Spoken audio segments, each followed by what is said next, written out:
কোন কারণে বিনা কারণে একটা মানুষের জীবন নষ্ট করে দেবেন? আর যেহেতু রায় যারা দিয়েছিল সাক্ষী দেখেন না 6 মাইল দূর থেকে আল্লামা সাইদের নামে যে সর্বশেষ মামলা ছিল ধর্ষণের মামলা, যে মহিলাকে ওরা সাজিয়ে নিয়ে এসেছিল পিরোজপুর থেকে, ওই মহিলাকে অ্যাডভোকেট তাজুল ইসলাম জিজ্ঞাসা করছে, এই মেয়ে মাওলানা সাইদি তোমাকে ধর্ষণ করেছে? বলছে জি হ্যাঁ। তোমার জন্ম কত সালে? 1975 সালে। ধর্ষণ হয়েছে 1971-এ, আর তুমি জন্মগ্রহণ করলে 75-এ, ওটাকে রুহের জগতে। অ্যাডভোকেট তাজুল ইসলাম ওই দিনই বলেছিল, মাননীয় আদালত এটা একটু লিখে রাখেন, এর জন্ম 75-এ আর ধর্ষিতা হয়েছে 71-এ, ওই দিনই তো মামলা ঢিসমিস হয়ে যাওয়ার কথা। এটা বিচারপতি খালা মালিক একেবারে টাটকা নির্ভেজাল তার সন্তান।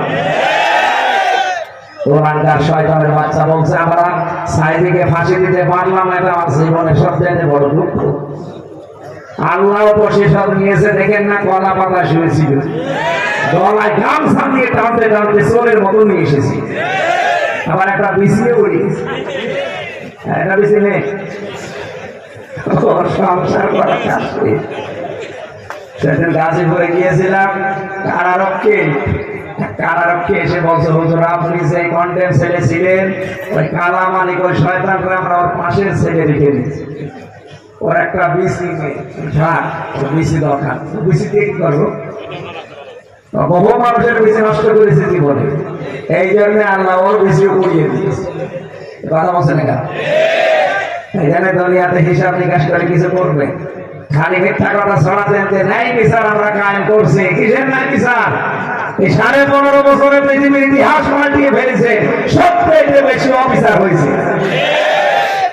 3 নম্বরে লা মুবাদদিলা লিকালিমাতি, আল্লাহ বলেন আমার কালামের কোনো পরিবর্তন নেই, আমার কালাম কোনো পরিবর্তন নেই।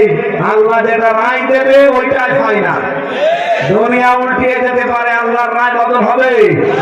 সুতরাং আল্লাহ যে রায় দিয়েছে 6 মাস রোজা 50 ওয়াক্ত নামাজ, আমি তো রায় দিয়েই দিয়েছি, কোনো পরিবর্তন নেই। কিন্তু আপনার কনসিডারের কারণে আমি কমিয়ে দিলাম।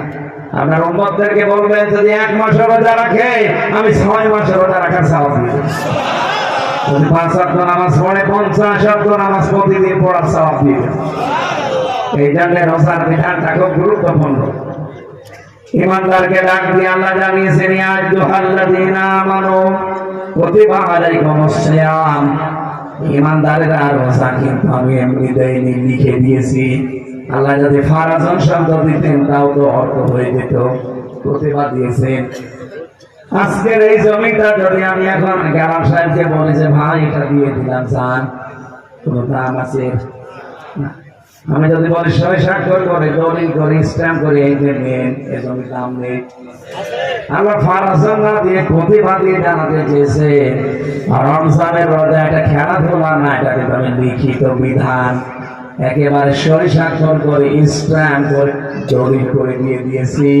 কামা কুতিবা আলাল্লাযীনা মিন ক্বাবলিকুম, শুধু তোমাদের প্রতি না, তোমাদের পূর্বে যারা ছিল তাদের উপর এই বিধান ছিল। লাআল্লাকুম তাত্তাকুন, আমি আশা করতে চাই যে তোমরা তাকওয়া অর্জন করবে রোজার দ্বারা। আর মানুষ অর্জন করে ওঠে কিন্তু ধরে রাখতে পারে না।